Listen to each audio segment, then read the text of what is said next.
La charla que me asignó el comité organizador es preeclampsia, manejo farmacológico, la mejor fórmula para el resultado, ¿no? Esta es prevención terciaria, que es la que voy a hablar yo. Prevención terciaria es cuando aparece la enfermedad, por ejemplo, aparece la preeclampsia y hacemos un manejo para evitar las complicaciones de la enfermedad. Esa es prevención terciaria. El anterior charla que estuvo muy buena fue sobre prevención primaria, o sea, cuando yo, en base a factores de riesgo, yo conozco qué es lo que produce la enfermedad y antes de que la paciente se embarace, yo tomo medidas para evitar que haga preeclampsia antes del embarazo. La secundaria es la cuando se embaraza y conociendo factores de riesgo también doy calcio, por ejemplo, es prevención secundaria, y terciaria es esta. Lo ideal, obviamente, es que tratemos de hacer siempre prevención primaria, pero a veces a los clínicos, los que vemos clínica, nos llegan, son las pacientes con la enfermedad para hacer prevención terciaria, y esto es lo que vamos a hablar en estos 20 minutos.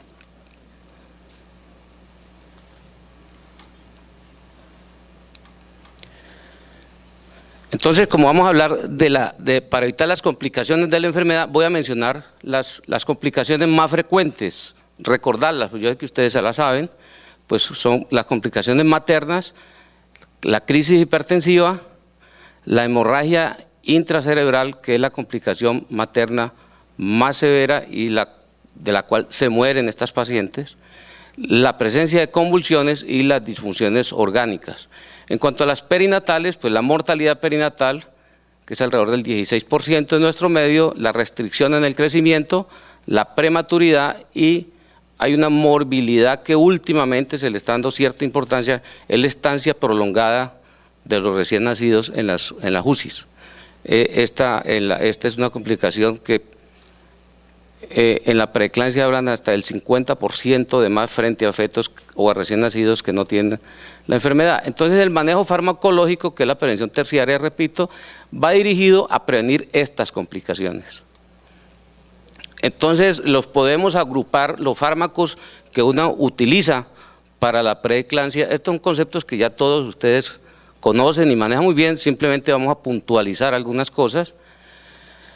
Los podemos clasificar en 4 grupos: los anticonvulsivantes, sulfato de magnesio, los antihipertensivos, básicamente la betalol, nifedipina, algunos otros que se pueden mencionar, los glucocorticoides, ¿no?, para prevenir síndrome de dificultad respiratoria en la preeclampsia de pretérmino, y la prevención con calcio, asa y ácido fólico. Entonces vamos a hablar del primero, que es el más utilizado, que es el sulfato de magnesio. El sulfato de magnesio, pues, hoy en día no existe ninguna duda que es el fármaco anticonvulsivante. Antiguamente los que llevamos algún tiempo, ¿no?, antes de que aparecieran estos trabajos que aparecieron alrededor del 98, finalizando el siglo, pues siempre discutíamos mucho con los neurólogos y con algunos obstetras entre el sulfato de magnesio, la fenitoína, el Valium, el fenobarbital, etcétera. Pero a partir de algunos trabajos como este, que es un trabajo clásico que fue publicado en el 98, en el cual alrededor de los autores manejan alrededor de 700 pacientes, las teorizan y hacen un ensayo clínico controlado, y la mitad se va para sulfato de magnesio y la mitad para placebo, y en resumen, las convulsiones en el grupo que recibieron sulfato de magnesio convulsionó el 0.3% de las pacientes, una de 345, en el grupo con placebo, entonces preeclampsia severa, convulsionó el 3% de las pacientes, 11 de 340. Visto este ensayo clínico controlado desde el punto de vista de riesgos, tenemos que las pacientes que recibieron sulfato de magnesio tuvieron un riesgo relativo de 0.09, que pues para saber cuánto protege no es sino 1 menos esto, es decir, casi el 99%, con un intervalo de confianza, como es menor de la unidad, es estadísticamente significativo. Entonces lo que yo puedo concluir es que el sulfato de magnesio intravenoso en pacientes con preeclampsia severa reduce significativamente el riesgo de que convulsione. ¿Cómo actúa el sulfato de magnesio? Tiene tres mecanismos de acción. El primero es un mecanismo a nivel central, y esto fue unos experimentos que hizo un investigador Cotton en Estados Unidos hace alrededor de unos 15 años, en el cual se concluyó, pues por razones de tiempo no voy a explicar en qué consistió el experimento, se concluyó que el sulfato de magnesio a nivel central bloquea receptores para N-metil de aspartato. En la rata, si uno estimula esos receptores para N-metil de aspartato, la ratica convulsiona. Entonces, administrando sulfato de magnesio, bloqueó esos receptores y de esa manera previno convulsiones. Entonces, ese es el primer efecto del sulfato de magnesio a nivel central. Tiene un segundo efecto a nivel periférico, que es causando vasodilatación, ¿no?, periférica a través de un bloqueo, de una liberación de este factor relaxina derivada del endotelio, RDE. Entonces, el sulfato de magnesio produce liberación de este factor RDE, y a través de ese mecanismo, de esa vasodilatación, también previene convulsiones. Y el tercer mecanismo que se le da es a nivel placentario, tercer mecanismo de acción del sulfato de magnesio a nivel placentario, donde se ha visto que disminuye a través de activación del plasminógeno, disminuye trombosis, también tiene un efecto protector de la célula endotelial, tiene un efecto anticoagulante y también disminuye la respuesta inflamatoria. Estos serían los mecanismos de acción por los cuales el sulfato de magnesio, el producto final es disminuir presencia de convulsiones. No es antihipertensivo, que eso es un efecto, a veces confundimos, ¿no? Administramos sulfato de magnesio en preeclampsia y nos quedamos tranquilos, y esa paciente no convulsiona, pero nos hace un ACV hemorrágico y se muere, sin convulsionar. Entonces, eso tiene que, con que ustedes se metan, bueno, la mayoría lo tienen ya incorporado a su chip, pero con los que no lo tengan, con que incorporen que el sulfato de magnesio es anticonvulsionante solamente, nada más, no sirve, es bloqueador del calcio también, pero no sirve para disminuir contracción uterina, manejo de parto pretérmino, nada de esas cosas. El sulfato de magnesio sirve exclusivamente como anticonvulsivante a través de estos tres mecanismos. Entonces, en resumen, el sulfato de magnesio, las utilidades del sulfato de magnesio en la preeclampsia: primero, para evitar que la paciente que convulsionó vuelva a convulsionar, o sea, disminuye el riesgo de convulsiones. Este trabajo de Lancet del 95, que fue muy famoso, fue publicado en Lancet, en esa época fue muy famoso, disminuye recurrencia de convulsiones en un 58%, con un intervalo de confianza estadísticamente significativo. Si se compara, este trabajo lo comparó con el diazepam y en el 67% lo comparó frente a la fenitoína. Es decir, para gente que convulsionó, la medicina basada en evidencias dice que hay que aplicarle sulfato de magnesio para evitar que vuelva a convulsionar. La segunda utilidad es reducir el riesgo de convulsiones en pacientes con preeclampsia severa, es decir, pacientes que no han convulsionado, le aplica uno sulfato de magnesio para que no convulsionen. Y eso disminuye, de acuerdo al trabajo que les mostré ahora, el ensayo clínico controlado, disminuye en más de un 99.9% el riesgo de convulsiones en pacientes con preeclampsia severa. La tercera aplicación, y esta es la que es un poco más discutida, es la disminución del riesgo de convulsiones en preeclampsia no severa, que era la preeclampsia que antiguamente llamábamos leve, ¿sí?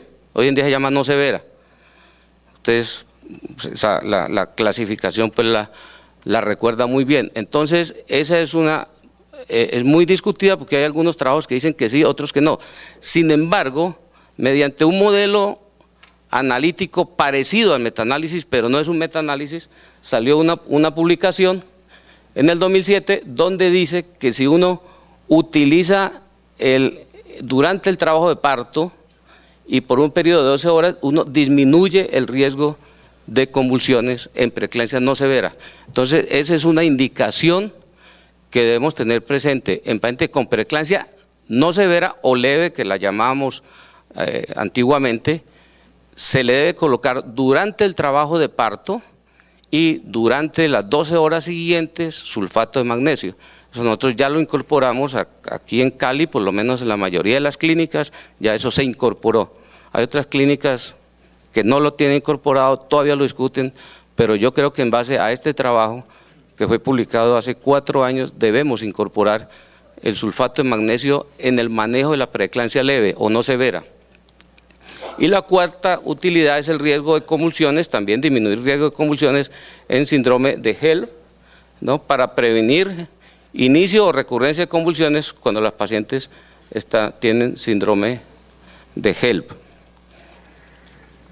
¿Cómo lo utilizamos el sulfato de magnesio en la preeclampsia? Ya dijimos la no severa, que está discutida, pero debemos darlo. Además es un fármaco que no tiene complicaciones, y uno lo maneja bien, entonces hay que usarlo. Intraparto, en la preeclampsia no severa no lo usamos anteparto, por lo menos no hay evidencias hasta la fecha de que sirva anteparto. Anteparto sirve es en la severa. En la no severa se da solamente intraparto, en dosis de 4 gramos iniciales y luego 1 gramo por hora. ¿Para qué? Para prevenir convulsiones durante el trabajo de parto o en el periodo posparto inmediato. Entonces lo comenzamos a usar y lo suspendemos 12 horas después del parto. En la severa sí lo usamos bien sea anteparto o intraparto, siempre. Y lo utilizamos lo mismo, en dosis de 4 a 6 gramos iniciales. 4 a 6 gramos depende un poco del peso de la paciente. Digamos 4 gramos es cuando la paciente pesa menos de 80 kilos y más de 80 kilos se le deben dar 6 gramos. Y luego 1 a 2 gramos por hora. Siempre se deben controlar los reflejos, sobre todo el reflejo rotuliano y los líquidos tanto administrados como eliminados. Entonces ya salimos de los anticonvulsivantes para que las pacientes no hagan eclampsia, sulfato de magnesio. Vamos a hablar un poco de los antihipertensivos. Esta es una foto muy desafortunada porque es de una escanografía de una paciente nuestra que llegó al servicio sin haber convulsionado, pero estaba lateralizada. Aquí se ve una hemorragia intracraniana, porque le pusieron sulfato de magnesio, pero les olvidó bajarle la presión arterial. Entre los antihipertensivos, la betalol y nifedipina, y hay otros más. En estas siguientes diapositivas, como se discute, unos dan más la betalol y otros más nifedipino, yo voy a tratar de convencerlos cuál es mejor entre los dos. Advierto que yo no tengo ningún compromiso, nunca lo he tenido, los que me conocen saben, nunca lo he tenido con laboratorios. Entonces cuando yo hablo de un fármaco, lo hablo convencido científicamente que lo que estoy diciendo es cierto, no estoy sesgado. Eso es importante cuando uno se para acá frente a un auditorio. Entonces entre los dos voy a tratar de usar algunos argumentos para que utilicen el uno o el otro. El abetalol es un bloqueador alfa 1 y beta no selectivo. Tiene esta gran particularidad, que el efecto se inicia a los 5 minutos de administrado. Hay unos efectos secundarios reportados, como es hipotensión materna. Su uso se debe evitar en mujeres con asma o insuficiencia cardíaca congestiva.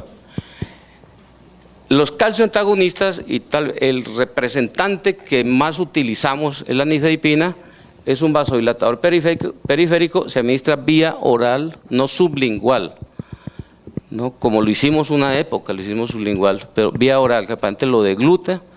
Entonces el efecto, por lo tanto, para iniciar se demora alrededor de 15-20 minutos, más demorado que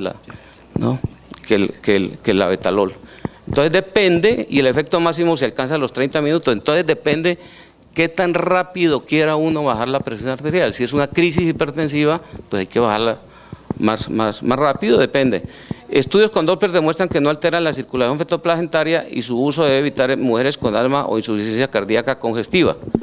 Entonces yo les voy a dar algunos argumentos a favor de la nifedipina. Esto es una publicación que hicimos hace un tiempo, ¿no?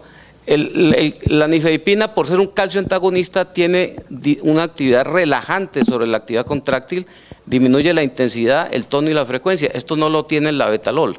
Entonces, al tener este efecto, ustedes saben que la preeclampsia cursa con hipercontractilidad uterina normalmente. Ese trabajo lo escribió Edgar Cobo, que fue el pionero de la medicina perinatal aquí en Colombia. Hoy en día está retirado. Él describió que las pacientes con preeclampsia tienen una actividad contráctil uterina un poco mayor que la normal. Entonces, la nifedipina, los calcio antagonistas disminuyen esa intensidad y el tono de frecuencia de las contracciones. Se ha visto por Doppler que disminuye la relación sístole-diástole en la arteria uterina, disminuye la resistencia en la arteria umbilical, disminuye la resistencia vascular uterina, o sea, causan vasodilatación. Esto lleva a un aumento en el flujo uterino y un aumento en la perfusión uterina. Entonces, desde el punto de vista fetal, es más beneficioso utilizar nifedipina frente a la labetalol. Este es un trabajo que nosotros hicimos hace un tiempo, yo creo que hace por ahí 10 años, para estudiar un calcio antagonista, el efecto de un calcio antagonista sobre el equilibrio ácido básico fetal. Nosotros, no explico el trabajo, pues está publicado. Había un grupo de pacientes que le dio nifedipina y otro grupo control, y esto el momento del nacimiento en el cordón umbilical, el pH, nifedipina y control, el pH no varía, 7.22, 7.28. O sea que la nifedipina no tiene efectos, digamos, deletéreos sobre el feto, por lo menos en la hora anterior al parto. La PCO2 tampoco se modificó, fue prácticamente igual, y la PO2 tampoco, de 22,6 en ambos, en el cordón umbilical de ambos, del grupo nifedipina y del grupo control. Encontramos algunas diferencias en el déficit de base, en el cual el grupo que recibió nifedipina fue de menos 10 miliequivalentes, grupo control menos 5 miliequivalentes, y los pesos, obviamente, los grupos eran comparables porque los pesos eran iguales. También hay otra publicación de hace como 10 años, de la misma época, en la cual estudian, y esto es importante cuando uno está hablando de preeclampsia severa, y es el efecto de la nifedipina y el labetalol sobre eliminación urinaria medida 1 hora después de administrar el fármaco. Los pacientes que recibieron nifedipina, que son estos, ¿no? Nifedipina, son 50 pacientes, 1 hora después tenían en producción de orina 99 centímetros cúbicos y el labetalol la mitad. O sea que la nifedipina incrementa la eliminación urinaria, ¿no? Entonces la conclusión, y eso es lo que yo quería tratar de convencer, es que desde el punto de vista del bienestar materno y fetal, siempre y cuando las condiciones maternas lo permitan, digamos que no haya una inminencia de eclampsia, que uno tenga que decapitar la presión en 5 minutos y no en 20 como hace la otra, debemos iniciar el manejo antihipertensivo en la preeclampsia severa con un calcio antagonista. De elección, pues nosotros, porque es con el que nosotros venimos trabajando desde hace más de 10 años, nifedipino, pero cualquier otro al calcio antagonista que uno supone tiene los mismos efectos puede servir, amlodipino, verapamilo, cualquiera de esos.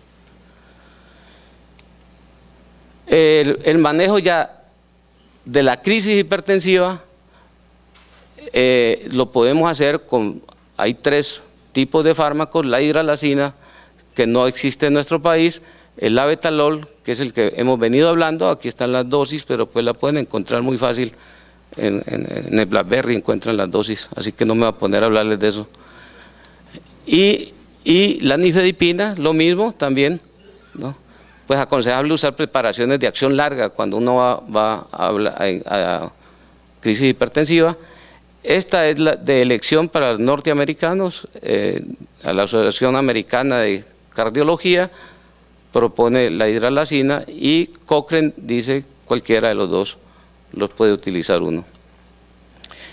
El manejo, vamos a entrar a una diapositiva, también les quiero mostrar que también es muy discutido, así como se discute en la hipertensión no severa el uso de sulfato de magnesio, que ya quedamos que las evidencias más recientes muestran que sí se usan durante el trabajo de parto, es el manejo de antihipertensivos en hipertensión no severa, que es algo que hemos venido haciendo desde hace mucho tiempo, pero yo creo que es hora de pensar si lo estamos haciendo bien.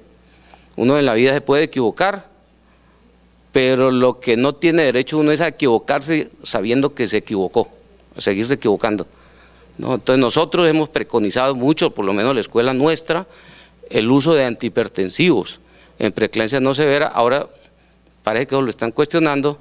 Yo les voy a mostrar, hay varios trabajos más recientes, pero este es de Cochrane del 2007, donde ellos comparan en pacientes con preeclampsia no severa o hipertensión no severa, los efectos sobre el desarrollo de hipertensión severa. Entonces lo que ellos encuentran es que cuando uno da fármacos en la hipertensión no severa, disminuye el riesgo en un 50% de que haga hipertensión severa. ¿Estamos? Cuando ellos comparan labetalol con metildopa, encuentran un mejor efecto protector del labetalol, es decir, reduce el riesgo en un 25%, aquí dice 0,75, o sea que el labetalol frente a metildopa reduce el riesgo en un 25%, y esto es estadísticamente significativa, como se muestra en esta gráfica, que es la forma en que Cochrane dice que uno debe mostrar resultados de metaanálisis para que sean más fácilmente interpretados. Sin embargo, en esa revisión de Cochrane, 28 ensayos clínicos aleatorizados en más de 3.000 pacientes, ellos no encontraron diferencia cuando uno da antihipertensivos en hipertensión no severa en la presencia de accidente cerebrovascular, en parto prematuro o en restricción del crecimiento intrauterino. Entonces, publicaciones recientes muestran que con tratamiento antihipertensivo se prolonga la estancia en la UCI neonatal. Es decir, y ahí viene el dilema, digamos. Si uno da antihipertensivos, algunos trabajos muestran que si uno da antihipertensivos en la hipertensión no severa, el niño, que ya es el producto de todo lo que hemos hecho en el embarazo, va a tener más complicaciones. Que eso no lo vemos nosotros, pero ahora ya se está midiendo la estancia en cuidado intensivo neonatal como un indicador de calidad en el manejo de la embarazada. Así como hay otros indicadores, ya este es un indicador que se está utilizando. Entonces, cuando un niño, lo que muestra, digamos, un trabajo piloto que se hizo en 17 maternidades, cuando los niños, cuando en la mamá es hipertensa no severa y recibe tratamiento, los niñitos están el doble de tiempo frente a la que no recibió tratamiento, como que hubiera algún efecto, digamos, deletero del uso de bajar la presión más de la cuenta en hipertensión no severa. Eso, ¿cuánto me queda? Bueno, entonces en la hipertensión no severa la literatura no es suficientemente rica para orientar toma de decisiones. Hay un proyecto CHIPS que nosotros estamos haciendo dentro de un estudio colaborativo que coordina la Universidad de Toronto en Canadá para resolver este problema, así que pueda que en 2 o 3 años podamos decir algo más concluyente. Ahora, mencionemos rápidamente entonces, porque nos acabó el tiempo, cuáles no se deben utilizar con feto vivo. Los diuréticos, no se deben utilizar inhibidores de la ECA, no se deben utilizar el diazóxido, ni se deben utilizar el nitroprusiato de sodio con feto vivo. Estos están prescritos, pues tienen algunas indicaciones especiales. Los glucocorticoides, no voy a hablar de ellos, solamente una diapositiva porque son muy conocidos, ¿no? Se utilizan en la preeclampsia de pretérmino para madurar los pulmones fetales y en el manejo del síndrome de HELP. Y finalmente la prevención, bueno, ya hablaron de la prevención, pero les voy a mostrar por cuestiones de orgullo personal, no sé cómo llamarlo, el primer metaanálisis que se publicó con calcio aquí en Colombia lo publicamos nosotros, 4 ensayos clínicos controlados, 1994 nos dio un riesgo relativo de 0,44, o sea que si yo doy calcio en el embarazo estoy disminuyendo en un 56%. Después Butcher publicó en el 96 con más casos prácticamente lo mismo. Y luego Cochrane, que es el que le gusta a la gente mencionar, publicó 12 ensayos clínicos controlados en 15.000 pacientes, lo mismo, mire, el riesgo relativo, te baja alrededor del 45, 55%, 50%, ¿no? Este no lo voy a mostrar. Y el resumen ya de lo que hemos dicho y por qué se debe usar fármacos. Lo primero que hicimos fue tratar de justificarles a ustedes el uso de fármacos para prevención terciaria, ¿no? Disminuir las complicaciones maternas y perinatales, el sulfato de magnesio para prevenir convulsiones en la preeclampsia no severa, en la preeclampsia severa, en el síndrome de Hell, para prevenir recurrencia de convulsiones, los antihipertensivos para prevenir accidente cerebrovascular, el uso en preeclampsia no severa, que está interrogado todavía, y algunos otros fármacos que se pueden utilizar, como los glucocorticoides, el calcio, el ácido fólico, la aspirina. Esto era lo que quería mostrarles. Nuevamente bienvenidos a Cali.